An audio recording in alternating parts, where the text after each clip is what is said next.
Let's talk about rotations. Rotation is another type of transformation that involves the change in position of the points of a shape. If a shape is rotated around a point, then the size of the shape remains unchanged. This means that rotations are another isometric transformation, meaning the dimensions and size does not change.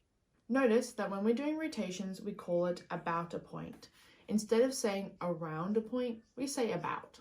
Whenever we are doing a rotation, it involves two things. Firstly, it involves a center point of rotation. Notice in this diagram, we're not actually rotating the shape on itself, but rather revolving it around a point.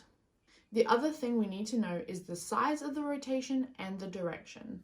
In this example, it's 90 degrees clockwise. We will be doing all of our rotations about the origin, which means all the points in the prime will be the same distance from the origin as they were in the original image. And I'll show you what I mean. We're going to have a go at drawing rotations. I'm going to swap you to the top camera because I'm going to use a piece of paper so you can see how I actually draw these rotations. The idea of rotations can sometimes seem a little bit tricky. So what we're going to do instead is, instead of rotating the shape around the Cartesian plane, we are going to memorize its position in terms of the origin and then rotate our paper. And then we will duplicate the shape. Then the new shape will look like a rotation. So my question says, rotate the shape 90 degrees clockwise. First step I like to do is highlight the 90 and the clockwise. I like to figure out which way is clockwise and draw an arrow. The clock goes around that way.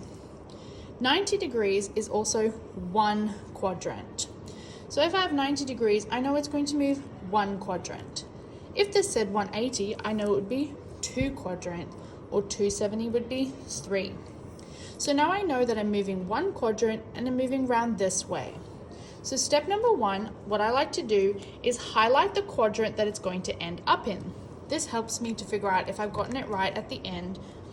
So one quadrant round will be this one. And I like to highlight this quadrant so I know where I'm aiming for. You don't have to use a highlighter, but you could just scribble there so you know where it is. Then I need to make sure all of my points are named. A, B, C. Now what I want to do is create a map or a set of instructions for myself for each of these points. So I'm going to write A, B, C. I want to start at the origin each time so that we're always going from the same point, and figure out how do I get from the origin to this point. So for the letter A, for the point A, I'm going to go 1 to the right and 5 up. So I would like to write 1 to the right, 5 up. You can write it in sentences. This is just the symbols I use to remember. So as you can see, from the origin to A was 1 to the right, 1, 2, 3, 4, 5 up. Now I figure out B. B is 1, 2, 3, 4, 5 to the right and 2 up. 5 right, 2 up. And lastly, C, 1 to the right and 2 up. 1 to the right and 2 up. Now I have my instructions on how to form this shape when starting at the origin. Now all I have to do is turn my paper so that the quadrant that the rotation will end up in is in the same position it was in before. So as you can see, my shape is here in quadrant 1, so I need to put my highlighted part in quadrant 1. Now I'm going to follow these instructions and plot my primes. So A was 1 right, 5 up. So in my new quadrant, starting at the origin, I'm going to go 1 to the right and 5 up. 1, 1, 2, 3, 4, 5. Plot the point A prime. Now, it's important again to do it point by point and not try to create the shape. Rotation is definitely one where if you try to rotate the whole shape at once, you might end up with some mistakes. Let's try B. B is 5 to the right, 2 up. 1, 2, 3, 4, 5. 1, 2. B prime. And lastly, C. C is 1 to the right and 2 up. 1, 1, 2. That is C prime. I'm then going to use a ruler to connect my shapes. I'm then going to use my ruler, connect it up,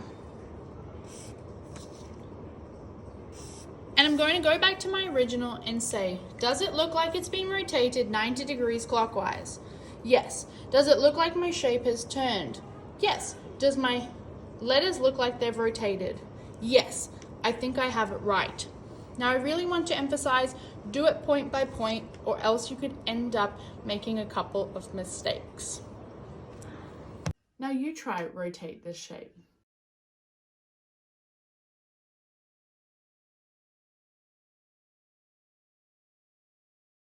I hope now you know the steps to find the result of a rotation on the Cartesian plane.